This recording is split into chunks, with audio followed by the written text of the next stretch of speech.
이렇게까지 될 수가 있나 할 정도로 나쁜 소식이 많이 있습니다. 요즘은 뭐 빠지지 않고 등장하는 소식, 코로나가 몇 명이 걸렸고 몇 명이 죽고 뭐 이러한 소식이죠. 여러분, 뭐 이번 장마로 우리나라도 좀 남쪽에 피해가 있지만 중국이 난리가 났어요. 또 일본도 난리가 났어요. 야, 어떻게 비가 저렇게 오나.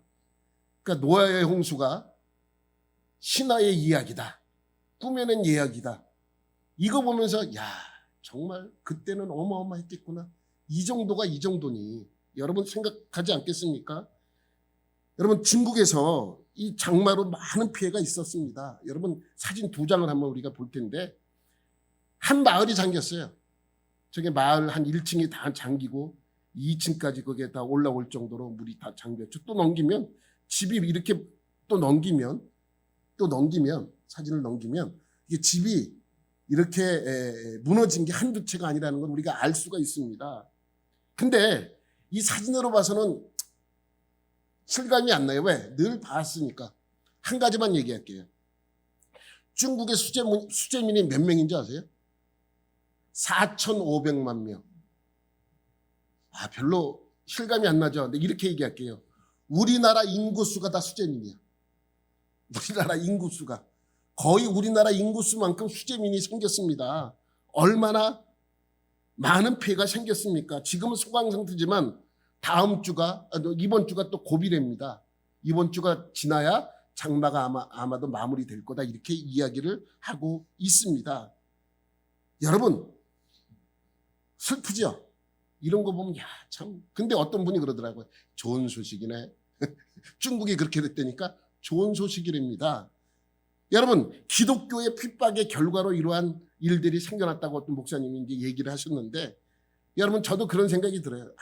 그거 쌤통이다라는 생각이 들기도 하지만은 결코 좋은 소식은 아닙니다. 슬프잖아요. 여러분, 이 이야기를 듣고 여러분이 좋은 소식인지 나쁜 소식인지 여러분이 한번 생각해 보시기 바랍니다. 아르헨티나가 낳은 세계적인 위대한 골프 선수가 있습니다. 로베르토 데 빈센조라는 사람이라고 합니다. 여기 어떤 사람이냐면 한 3년 전에 죽었어요.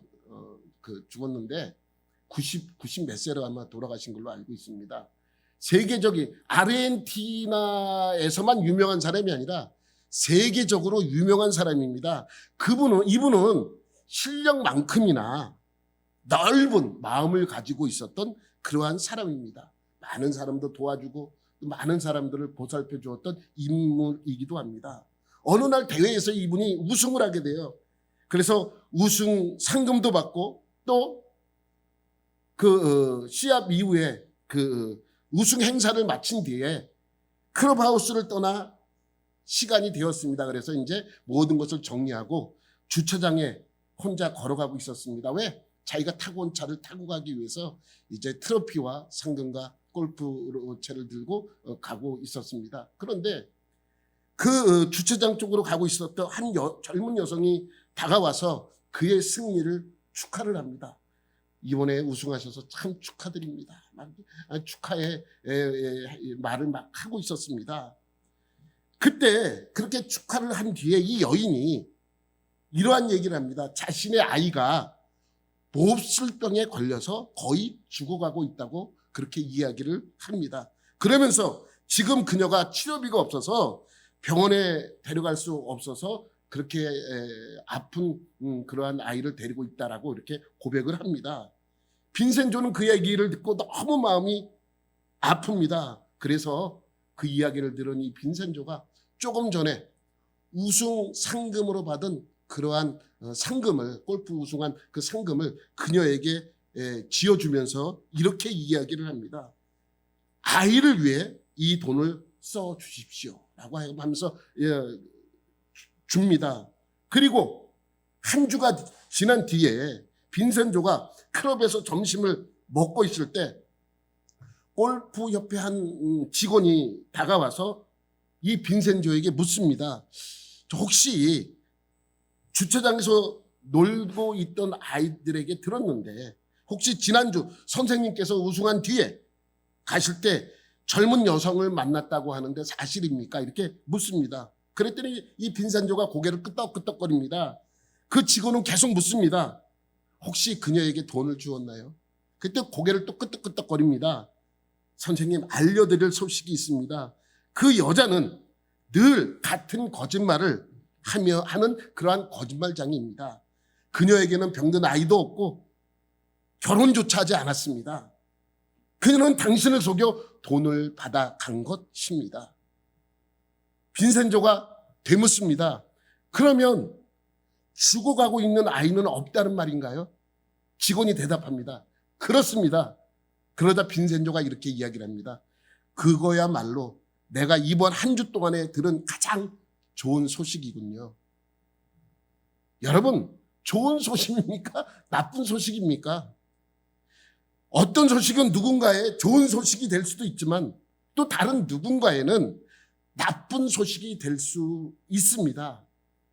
여러분, 바울이 로마 교회에 전해주고자 했던 것이 바로 좋은 소식, 복음. 근데 이 복음은 누구에게나 다 좋은 소식이어만 합니다. 누구에게는 좋은 소식이지만 누구에게는 좋지 않은 소식이 된다면 그것은 복음, 좋은 소식이 될 수 없습니다. 여러분, 제가 지난주에 여러분에게 말씀드렸다시피 로마서에서 설명되어 있는 이 복음은 아주 중요하다고 말씀을 드렸습니다. 중요한 이유가 뭐라고 여러분에게 말했습니까? 어떠한 의도성을 가지고 쓰여진 것이 아닙니다. 고린도 교회에 보낸 편지는 고린도 교회에 분열이 있었기 때문에 사랑과 연합으로서 하나가 될 것을 또 복음을 설명을 했고 할례 문제로 흔들리고 있는 갈라디아 교회에는 육신의 할례보다는 복음을 통한 영적 할례를 강조했습니다. 어떤 의도성이 다 있습니다. 그런데 로마 교회에 편지를 쓰는 이유는 어떤 문제 때문에 쓴 것이 아닙니다. 순수한 복음을 전하기 위하여 이 로마서를 쓰게 된 것이죠. 바울은 로마에 세워진 교회를 격려하고 앞으로의 방향성을 제시하고 신앙의 성장을 위해 쓰여졌기 때문에 로마서는 순수한 복음의 내용이 담겨져 있습니다. 그래서 로마서가 중요한 것입니다.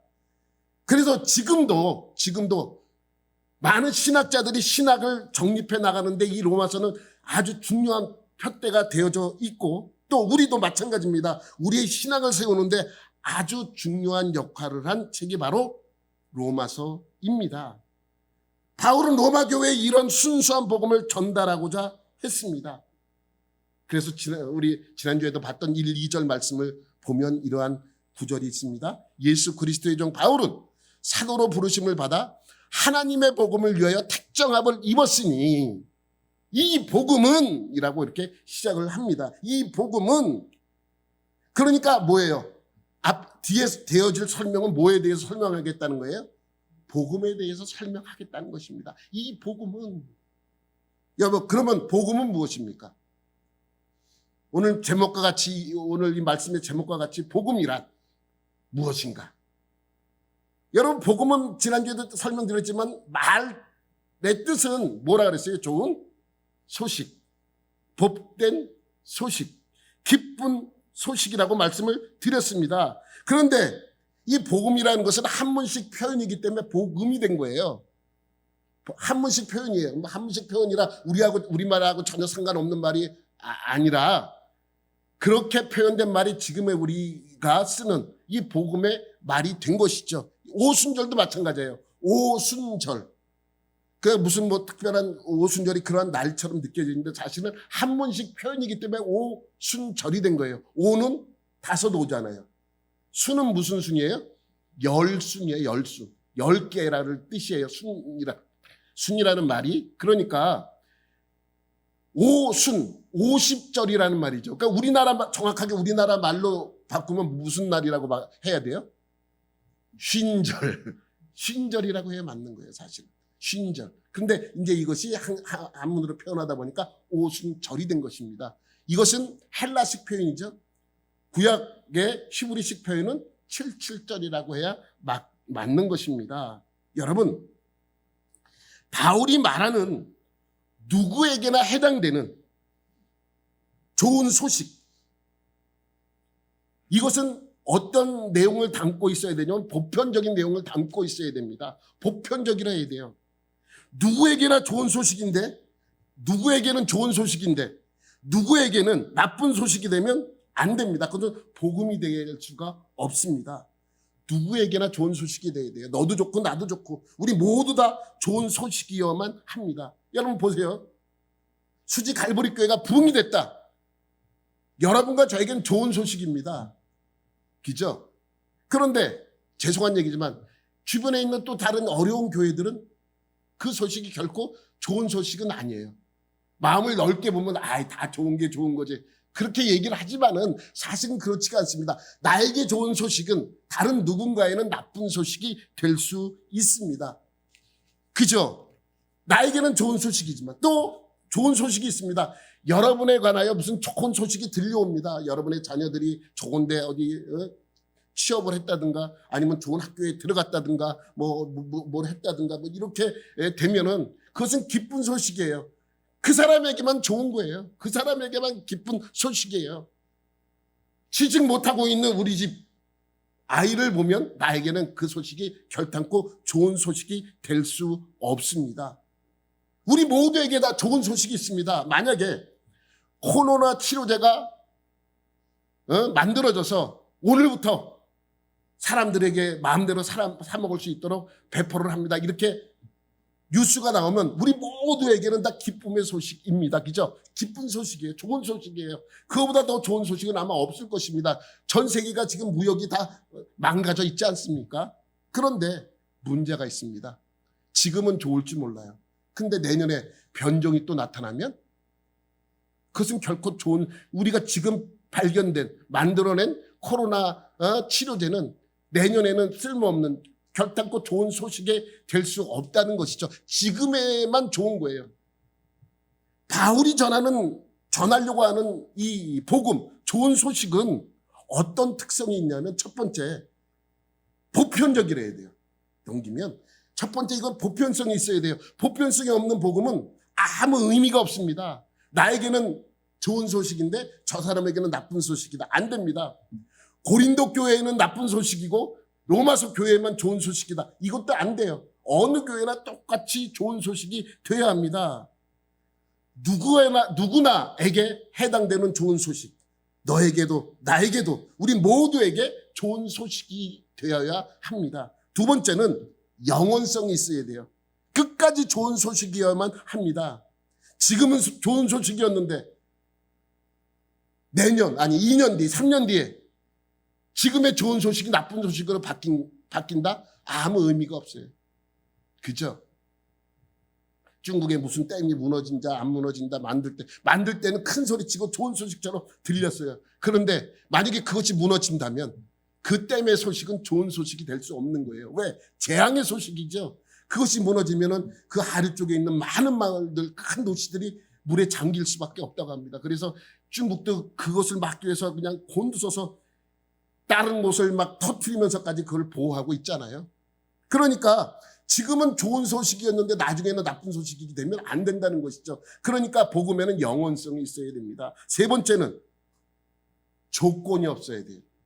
조건이. 무슨 조건 때문에 복음을 무슨 조건. 야, 너 내가 구원을 줄 테니까 집 다 팔아가지고 헌금해. 그럼 내가 너에게 구원을 줄게.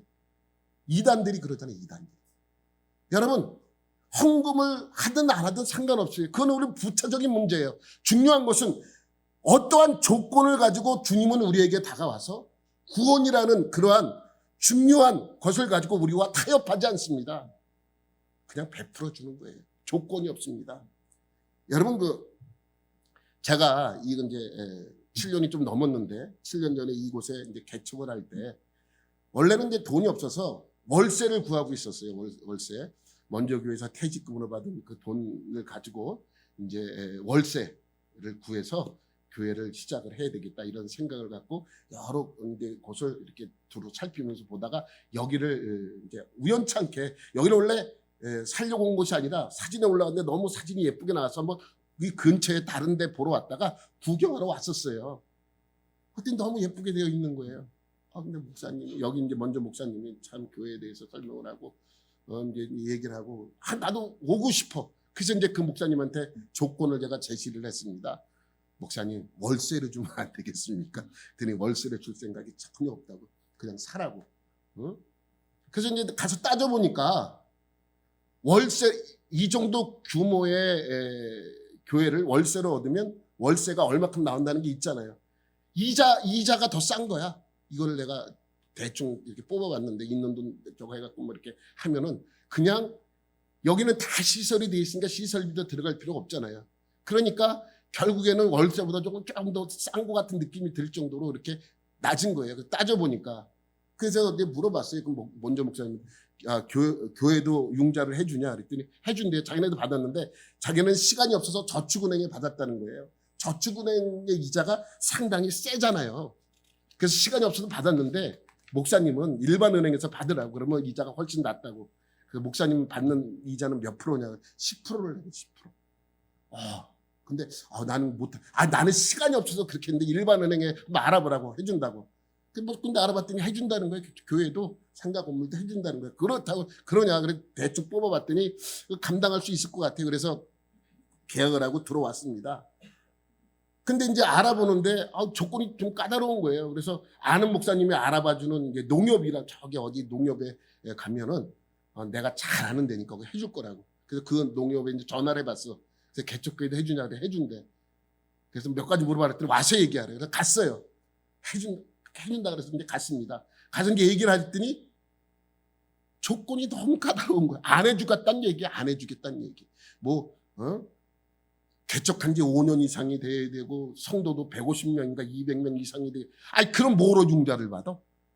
그렇잖아요. 지금 그게 안 되니까 이 건물을 담보로 융자를 받는 건데 결국 조건이 까다롭다는 건 뭐예요? 안 해주겠다는 거 아니에요. 그래서 포기한 마음으로 이제 돌아와서 상당히 힘들게 그 저축은행 이자를 물면서 이게 어떡하지? 오로지 개척 초기에는 그 저축은행 거를 빨리 일반 은행으로 돌리는 생각밖에 없었습니다. 이런 거와 똑같아요. 자금 사정이 어려운 중소기업을 운영하는 사람이 어느 날 정부로부터 발표를 듣습니다. 중소기업에는 쉽게 대출해주는 정책, 낮은 금리로 대출해주는 정책을 펴겠다는 발표를 합니다. 이 중소기업인은 얼마나 좋아요. 그래서 지금 딸리는 그 금액을 대출을 받아서 보충을 하면 되겠다는 생각을 합니다. 그래서 뉴스에서 나오는 그 소식은 이 중소기업인에게는 좋은 소식일 것입니다. 기쁜 소식이죠. 중소기업인에게는 조건 없이 조건을 완화시킨 그러한 정책으로 대출을 해주겠다라는 그 소식은 이 중소기업인으로서는 상당히 기쁜 소식이 아닐 수 없습니다. 그래서 은행을 찾아가 대출을 받기 위해서 이야기를 합니다. 그랬더니 이야기를 들어봤더니 대출의 조건이 여전히 까다로워. 담보와 보증을 요구해. 그러면 이 기쁜 소식이 될 수 없는 거예요. 잠깐이나마 기쁜 소식을 맛봤지만 결국 이것은 똑같은 의미의 소식과 마찬가지인 것입니다. 저도 그러한 경험을 한 거예요. 마치 해줄 것 같이 그렇게 얘기를 해주다가 그래서 다 일을 벌려놨더니 안 해준다고 조건이 까다롭게 그렇게 이야기하는 것은 참 힘든 이야기죠. 근데 결국 하나님께서 어떻게 이렇게 2차 저차 하면서 이게 낮은 금리로 그 수협에서 해주는 바람에 낮은 금리로 그렇게 갈아타게 돼서 그 저축은행 거를 다 갚아버리고 이쪽으로 옮기게 됐습니다. 원래는 안 되는데 참 하나님께서 그렇게 해주셔서 그렇게 한 것입니다. 여러분, 어떤 소식은 어떤 사람에게는 좋은 소식, 어떤 사람에게는 나쁜 소식이 될 수 있습니다. 또 다르게 처음에는 좋은 소식이 됐다가 나중에는 나쁜 소식이 될 수 있습니다. 근데 복음은 그렇지 않습니다. 복음은 언제나 뭐예요? 좋은 소식이어야만 합니다. 그러니까 복음은 복음이어야만 한다는 것이죠. 그런 복음을 오늘 바울은 무엇이라고 설명을 합니까? 여러분과 저에게 변함없이 영원히 보편적으로 좋은 소식이 있다고 바울은 설명하고 있습니다. 그런 복음이 2절에 설명을 한 9절 말씀을 한번 우리 보도록 하겠습니다. 시작. 이 복음은 하나님이 선지자들을 통하여 그의 아들에 관하여 성경에 미리 약속하신 것이라. 복음이 무엇이라고요? 복음이 무엇이라고요? 그의 아들에 관한 것이라고 분명히 설명하고 있습니다. 그의 아들은, 왜 그의 아들이라고 그의 아들은 누구예요? 예수님입니다. 근데 왜 예수님이라고 안 그러고 아들이라고 표현하는가? 구약에는 예수라는 표현을 안 썼기 때문입니다. 아들이라는 표현을 많이 썼고, 그 아들이 예수님이라고 직접적인 언급이 없기 때문에 아들이라는 표현을 씀으로써 사람들에게 친근하게 다가올 수 있도록 만들기 위해서 그렇게 하는 것입니다. 그러니까 예수님이 또 이 땅에 계실 때에도 하나님을 향하여 언제나 아버지라고 말씀을 하셨고, 또 자신을 가리켜 뭐라고 얘기를 했습니까? 말씀하셨습니까? 아들이라고 말씀을 하셨습니다.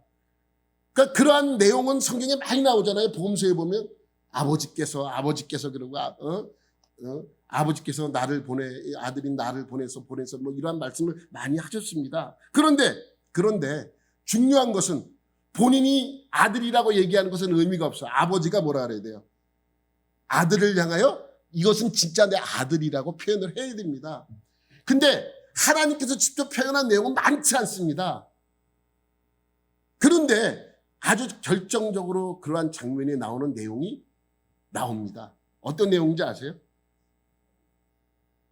예수님께서 어느 날 베드로와 야고보와 요한을 데리고 기도하시려고 산에 데리고 올라가십니다. 기도하다가 갑자기 예수님께서 몸이 변화하여 시계 아주 빛이 났다고 성경에 표현되어 있는데, 그렇게 해서 변화돼서 모세와 엘리야를 만나게 됩니다. 모세와 엘리야는 구약 시대에 하나님께서 가장 인정한 두 선지자들입니다. 또 예수님 당시 이 신약 시대나 지금도 이스라엘 백성들이 가장 존경하고 인정한 선지자는 모세와 엘리야입니다. 그래서 성경에도 많이 언급되어 있던 것을 우리는 알 수가 있습니다. 그런데 베드로가 기도하다가 자연을 뜨고 보니까, 성경에는 자연을 떴다고 없습니다. 기도하다가 보니까 자기가 가장 존경하고 인정받은 선지자 두 명이 예수님과 함께 얘기하고 있는 거예요. 그게 모세와 엘리야입니다. 그러니까 이 엘리야와 모세를 만나고 있는 예수님이 너무 위대해 보이기 시작을 하지 않겠습니까? 또 베드로 입장에서 얼마나 그 사건이 놀라운 사건이겠습니까? 무섭기도 하고 흥분도 됩니다. 그래서 반은 무의식 속에서 예수님을 향하여 소리를 지릅니다. 주여, 여기가 좋습니다. 여기서 살고 싶습니다. 그래서 이곳에 내가 초막 셋을 짓겠습니다. 하나는 주님을 위하여, 하나는 모세를 위하여, 하나는 엘리야를 위해 짓겠습니다. 여러분들 기억나시죠? 그 장면이. 그랬더니 갑자기 하늘에서 음성이 들립니다. 누구의 음성이에요? 하나님의 음성입니다. 마가복음 9장 7절에 나오는 말씀인데 한번 우리가 다 같이 읽어보도록 하겠습니다. 시작. 마침 구름이 와서 그들을 덮으며 구름 속에서 소리가 나되 이는 내 사랑하는 아들이니 너희는 그의 말을 들으라 하는지라. 하나님께서 베드로와 제자들 앞에서 예수님을 뭐라 그래요? 예수님을 향하여 내 사랑하는 아들이라고 분명히 말씀하고 있습니다. 그러니까 왜 하나님께서 직접 그 제자들에게 나타나서 이러한 말씀을 하는 이유가 무엇일까요?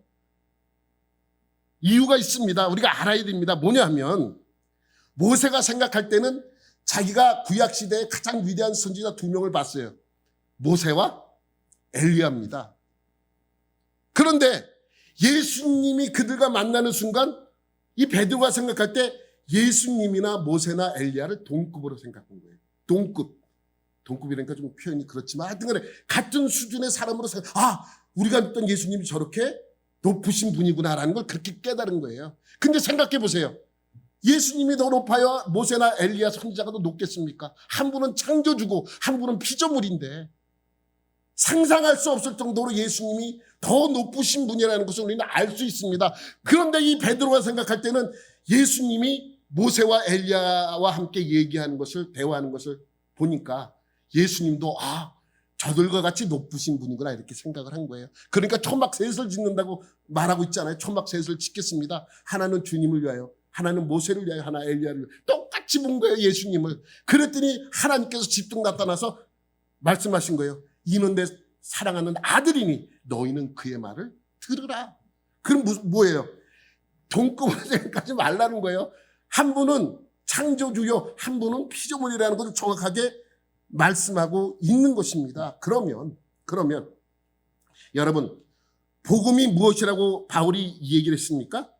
하나님의 아들이라고 설명을 했습니다. 아까 분명히 1절에 2절에 하나님의 아들이 복음이라고 말씀하고 있습니다. 그러니까 하나님의 아들이 복음, 좋은 소식임에 틀림이 없습니다. 그런데 여러분에게 한 가지 물을게요. 그럼 아들이 2명이면 어떻게 해요? 어떤 아들이 기쁜 소식이에요? 어떤 아들이 복음입니까? 아, 저 목사님이 이상한 소리를 하네. 왜 뭐야 하나님의 아들이 2명이라고 얘기를 하나?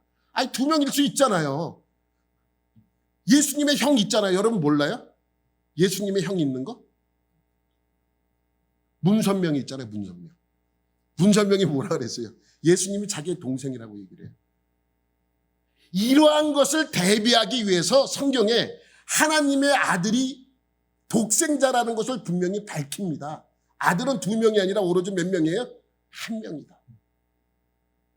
그런 게야. 나도 하나님의 아들이야. 아, 예수님의 아들이 한 명이 아니면 여러 명이면 이러한 일이 생길 수 있습니다. 그래서 성경에는 예수님을 하나님의 유일하신 아들이라고 설명을 하고 있습니다. 여러분이 잘 알고 있는 예수를 믿으면은 거의 초신자 때 외우는 구절이 하나 있죠. 요한복음 3장 16절.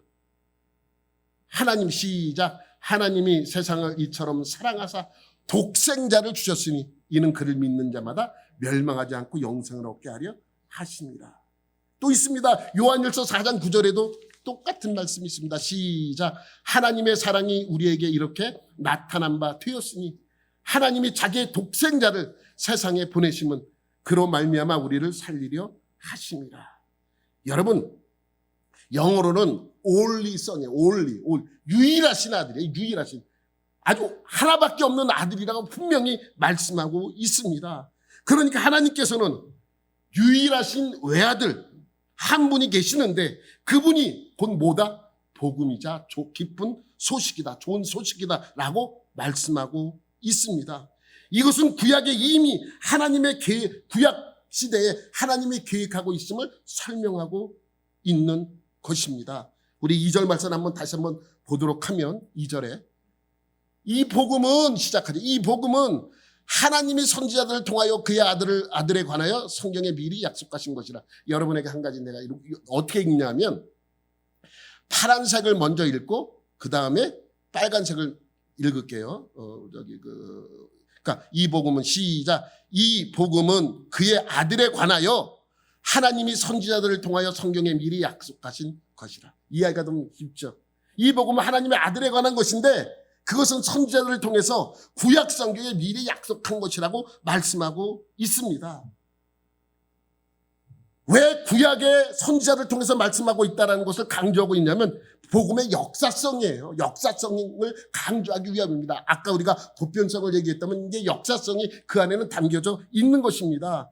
다시 말하면 복음은요 하루아침에 시작된 것이 아니라는 것입니다. 예수님이 이 땅에 오실 때부터 복음이 시작된 것이 아닙니다. 오래전부터 하나님이 계획하시고 뜻을 정하사 선지자들을 통해서 알리셨고 그것을 성경에 기록하여 모든 세대의 모든 사람들에게 증거하신 것이라 말씀하고 있습니다. 우리가 성경의 말씀을 보면 알겠지만은 복음의 시작이 창세 전부터 하나님께서 계획하신 뜻을 따라 정해진 것임을 쉽게 알 수 있습니다. 그래서 우리 과거에 우리 장로님들이 이제 기도 시간에 앞에 나와서 대중 기도를 할 때 꼭 들어가는 구절이 있어요. 창세 전에 우리를 택하사라는 말이 우리 장로교회에서는 특히 아주 많이 강조하고 말씀하는 구절이기도 합니다. 그 구절이 에베소서 1장 4절이에요. 에베소서 1장 4절에 보면 곧 창세전에 그리스도 안에서 우리를 택하사 우리로 사랑 안에서 그 앞에 거룩하고 흠이 없게 하시려고 라는 말씀이 있습니다. 그러나 이미 우리의 구원의 계획은 언제 이루어졌다? 창세전에 이루어진 거예요. 그럼 우리의 구원의 계획이 창세전에 이루어졌다면 예수 그리스도가 이 땅에 오셔서 복음이 된다는 그런 계획도 언제 이루어진 거예요? 창세전에 이미 이루어지신 것이라는 것을 알 수 있습니다. 흔히 우리가 복음을 전한다, 전도한다고 할 때 편의상 우리는 신약의 몇 개의 구절만 가지고 복음을 전합니다. 아까 읽었던 하나님이 세상을 이처럼 사랑하사 이렇게 시작을 하고 그분이 우리의 죄를 지시고 십자가에 못 박혀 돌아가셨다는 그 구절을 신약 성경 몇 구절을 갖고 설명을 하지만은 사실은 그것이 신약 시대에만 이루어진 것이 아니라 이미 구약 시대 이전부터 계획되어 있었다는 것을 알 수 있습니다. 그러니까 갑자기 예수님이 출현해서 내가 구원자다, 내가 너희를 구원할 거다, 내가 하나님의 아들이다 라고 설명하고 있다고 말씀하고 있지 않습니다. 그러니 우리가 로마서를 보면서 필수적으로 고려돼야 할 것이 복음이라는 것은 구약 이스라엘에 깊이 뿌리박고 있는 것이며 그것과 분리될 수 없는 것이라는 사실을 알아야 합니다. 그래서 사도 바울은 이 말씀을 통해서 선지자를 통해 성경에 미리 약속하셨다라고 선포하고 있습니다. 그러니까 우리가 앞으로 로마서를 하면서 무엇을 할 것이냐면 그것을 증명해내는 거예요. 다 로마서가 그렇게 쓰여진 것입니다. 무엇을 증명합니까? 예수 그리스도가 하나님의 아들이시다. 이것을 증명하고 있는 거예요. 예수 그리스도가 우리의 구원자다. 예수 그리스도가 구약에 설명되어진 그러한 하나님의 아들이다. 이것을 증명하고 있는 것입니다.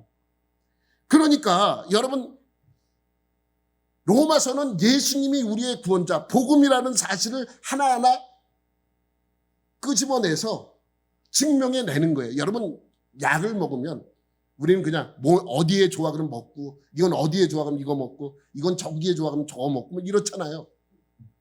근데 과연 이 약이 내 몸에 여기에 좋을까? 저기에 좋을까? 의심 갈 때가 있잖아요. 의심이 가면 그러면 한번 찾아보잖아요. 이곳에는 이 약에는 어떠한 성분이 있기 때문에 우리 몸 어디에 좋은 영양을 공급해서 우리의 그 부분을 좋게 만든다. 이렇게 원인을 밝혀내는 거예요. 정말 이게 내게 좋구나. 이렇게 생각이 되어지고 이렇게 판단이 되어지고 그렇게 믿어지게 되는 거예요. 그러면서 그 다음에 우리가 먹게 되는 것이죠. 비타민C도 마찬가지예요. 우리가 비타민C 대부분 많은 분들이 복용하고 있을 텐데 비타민C가 어디에 좋습니까? 몸에 좋다 그래서 우리 먹고 있죠. 그냥 몸에 좋다 그래서 먹는 사람이 있고 과연 몸에 좋을까라고 생각하면서 그것이 어떠한 성분을 갖고 있으면 우리의 어디에 좋은가 분석하는 사람이 있잖아요. 그래서 그것을 풀어내는 것입니다. 로마서도 마찬가지예요. 예수님이 우리의 구원자, 예수님이 하나님의 아들, 예수님이 우리의 죄를 십자가에 상해서 다 사해줬다라는 것을 하나하나 증명하며 우리에게 그 예수님이 정말 복음이라는 것을 알려주는 것이 무엇이다? 로마서다라고 말할 수 있습니다. 여러분, 그러니까 우리의 구원자, 하나님의 아들, 우리를 심판에서 구원할 자는 누구밖에 없다는 거예요? 하나님의 아들밖에 없다는 것입니다. 그런데 그 하나님의 유일하신 아들이 누구라고 설명을 합니까? 그 한 명이 바로 예수 그리스도이십니다. 문선명이도 이만희도 정명석이도 아니고 안상홍이도 아닙니다. 바로 예수님이십니다. 오늘 본문 4절 말씀에 보면 4절 말씀 시작. 성결의 영으로는 죽은 자들 가운데서 부활하사 능력으로 하나님의 아들로 선포되셨으니 곧 우리 주 예수 그리스도시니라. 예수님만이 우리의 구원자며 복음의 근원이다라고 말씀하고 있는 것입니다. 여러분, 그러니 우리는 누구만 붙잡으면 됩니까? 예수님. 누구만 믿으면 됩니까? 예수님. 누구만 의지하면 됩니까? 예수님. 이것을 우리는 이 로마서를 통해서 증명해낼 것입니다. 왜 예수님만 믿으면 이 모든 것들이 해결되고 모든 것들이 우리에게 큰 은혜로 다가오는가. 이것을 로마서를 통해서 우리는 분석해내며 원인을 밝혀낼 것입니다. 바울이 지금 그것을 쓰고 있는 것입니다. 우리는 로마서를 하면서 우리의 구원자는 오직 예수님밖에 없다는 사실을 하나하나 증명해 나갈 때 여러분들은 그 사실을 깨닫고 알아가야 한다는 것이죠. 여러분, 지난주에도 제가 어거스틴 이야기를 했는데 어거스틴 이야기를 다시 한번 할게요. 어거스틴이 변화를 받고 예수를 믿고 이제 신앙생활을 잘하는 그러한 그 신앙인이 되었습니다. 그리고 늘 주님을 사모하는 마음으로 늘 기도하고 주님께 모든 것을 맡기는 그러한 믿음의 사람이 되었잖아요. 그렇게 이제 기도하다가 어느 날 잠이 들었습니다. 그런 꿈결에 사랑하는 주님을 만나게 됩니다. 주님께서 어거스틴에게 이렇게 묻습니다. 사랑하는 나의 아들아, 너는 나에게 무엇을 원하느냐? 넌 나에게 무엇을 원하느냐? 네가 원하는 것이 무엇이냐? 라고 묻습니다. 이때 어거스틴이 이런 유명한 말을 남기게 됩니다. 주님, 저는 아무것도 필요하지 않습니다. 오직 주님만을 원합니다. 오직 주님만을 원합니다. 여러분, 과거에도 오직 예수였습니다. 지금도 여전히 우리에게는 오직 예수입니다. 그리고 앞으로도 우리를 구원하실 분은 여전히 예수님이라는 것을 아셔야 합니다. 여러분, 예수님이 한 주간도 여러분과 함께 하시며 예수의 이름이 여러분과 늘 동행하며 축복된 삶이 되시기를 예수님의 이름으로 축원합니다. 하나님 아버지, 감사합니다. 오늘도 주님의 말씀을 듣습니다. 이 말씀으로 변화받고 이 말씀으로 다시 행하며 오직 예수밖에 없다는 것을 깨달아가는 저희 모두가 되게 하여 주옵소서. 모든 것 감사드리며 예수님의 이름으로 기도드립니다. 아멘.